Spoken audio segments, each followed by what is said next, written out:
శ్రీమాత్రే నమ. జయ గురు దత్తాత్రేయ నమ. ఈ వీడియోలో మనం సెప్టెంబర్ 1వ తారీఖు నుంచి 7వ తారీఖు మధ్యలో జరగబోయే వారఫలాలు ధనుస్సు రాశి వారికి ఏ విధంగా ఉండబోతున్నాయి అన్న విషయాన్ని తెలుసుకుందాం. మరి ధనుస్సు రాశి వారికి ఇంచుమించుగా అన్ని గ్రహాలు కూడా ఈ వారం అనుకూలంగా రావడం జరిగింది. ముఖ్యంగా భాగ్యస్థానంలోకి రవి బుధ సంచారం ఒక విధంగా ఈ రాశి వారికి భాగ్య రాజ్యాధిపతి యోగం ఏర్పడడం వల్ల వృత్తిలో ఉన్నత స్థితి కలుగుతుంది, నేమ్ అండ్ ఫేమ్ కలుగుతుంది. విద్యార్థులకి ఉన్నత అవకాశాలు కానీ వాళ్ళ విద్యలో బాగా రాణించడం జరిగే అవకాశం ఉంది. వ్యక్తిగత వృత్తిలో ఉన్న వాళ్ళకి మంచి గుర్తింపు రావడం కూడా జరుగుతూ ఉంటుంది. ఇక సప్తమంలో కుజగ్రహ సంచారం వివాహ విషయంలో ఉన్నటువంటి సందిగ్ధత తొలగే అవకాశం ఉంది. ప్రేమికులు పెళ్లి విషయంలో ఒక ఒప్పందానికి రావడం కానీ, భార్యాభర్తల మధ్య అవగాహనలో మంచి అండర్స్టాండింగ్ ఏర్పడి పరస్పరం ఒకళ్ళొకళ్ళు అర్థం చేసుకోవడం అవకాశం ఉంది.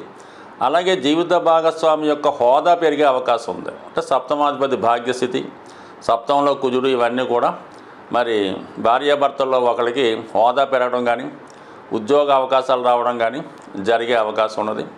మరి దశమంలో ఉన్నటువంటి శుక్రగ్రహం, కేతుగ్రహం వృత్తిలో ఇతరుల యొక్క జోక్యం వల్ల కొంత ఇబ్బందులు ఎదుర్కొనే అవకాశం ఉంది. ఎప్పుడో జరిగిపోయినటువంటి పొరపాట్లు ఇప్పుడు వెలుగులోకి రావడం కానీ, లేదా గతంలో ఏదన్నా మీరు పొరపాటు చేసి ఉంటే దాన్ని ఆసరాగా తీసుకొని ఇప్పుడు మిమ్మల్ని ఎవరైనా బ్లాక్మెయిల్ చేయడం కానీ జరిగే అవకాశం ఉంది. సో అటువంటి వాటికి భయపడకుండా నిర్భయంగా మీ నిజాయితీని నిరూపించుకునే సమయం రావడం జరిగింది. ఏదో ఒక బలహీనత ఉండడం వల్ల ఈ సమయంలో జాతకుడు ఆ బలహీనత వల్ల నష్టపోయే అవకాశం ఉంది. కొన్ని బాధ్యతలు, బంధాలు వదులుకొట్టుకునే అవకాశం వచ్చింది. ఏదైనా దీర్ఘకాలిక రుణం ఉన్నా, ఎవరికైనా మీరు ధనం ఇవ్వాల్సి ఉన్నా ఈ సమయంలో దాన్ని తీర్చివేసే ప్రయత్నం జరుగుతూ ఉంటుంది. అనవసర అపనిందలు, స్త్రీల వల్ల ఇబ్బందులు ఈ వారంలో కలిగే అవకాశం ఉంది. కాబట్టి సాధ్యమైనంత వరకు స్త్రీల సంబంధించిన విషయంలో జాగ్రత్తగా వ్యవహరించండి.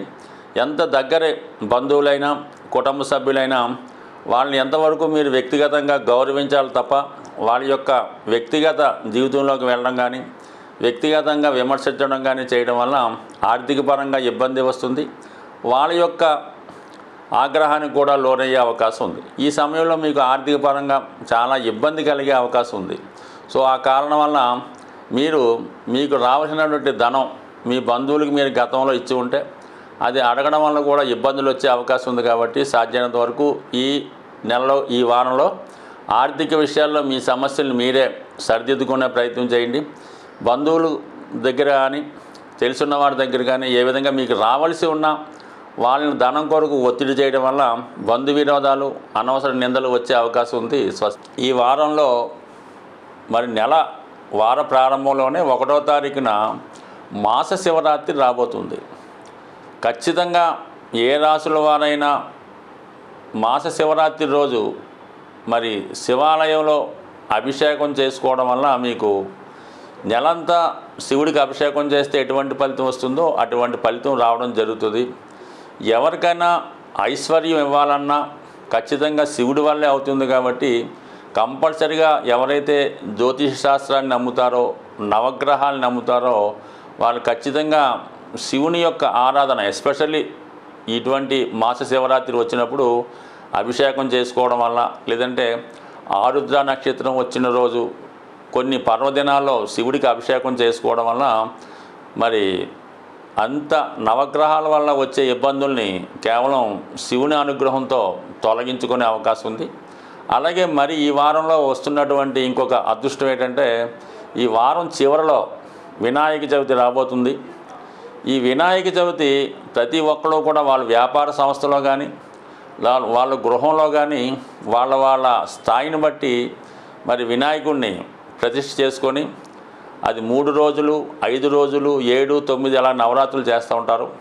సో ఏదో ఒక ఈ విధంగా కనీసం 3 రోజులన్నా విఘ్నేశ్వరుని మీరు మీరు మీ గృహంలో ప్రతిష్ఠించి తగు విధంగా పూజా కార్యక్రమాలు చేసుకోవడం వల్ల, వినాయకుడు ఒక రోజన్నా మీ గృహంలో ఉండడం వలన, మీ గృహంలో నిద్రించడం వలన 100% అన్ని సంకటాలు తొలగిపోయే అవకాశం ఉంది. అలాగే ముఖ్యంగా అపనిందలు, నీలాపనిందలు పోవాలంటే విఘ్నేశ్వరుని పూజించాలని చెప్తూ ఉంటారు కదా.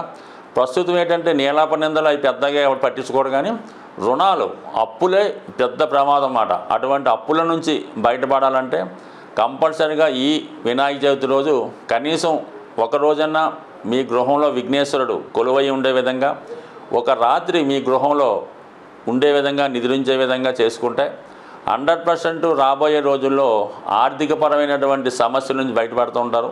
చాలామంది ఏమనుకుంటారంటే మనం బయట పందిరిలో వినాయకుడు ప్రతిష్ఠించారు, అక్కడ పూజ చేసుకుంటున్నాం కదా, ఇంట్లో అక్కర్లేదు అనుకుంటారు. కనీసం మీకు అలా కాకుండా మీరు కూడా ప్రత్యేక గృహంలో చేసుకోవాలి. మీరు గృహంలో ఉంటే గృహంలో చేసుకోవాలి.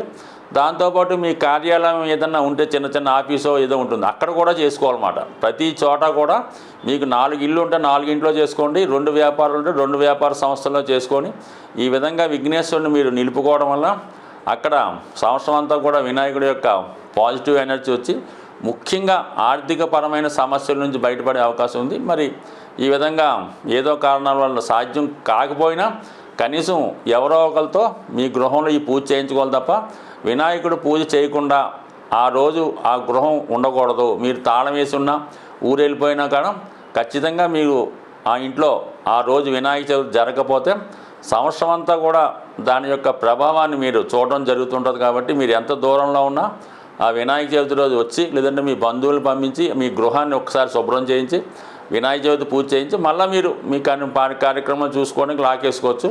బట్ ఏదైనా ఖచ్చితంగా మాత్రం ఈ కార్యక్రమం నిర్వహిస్తే 100% సంవత్సరం అంతా వచ్చే ఈతి బాధల నుంచి బయటపడే అవకాశం ఉంది. స్వస్తి.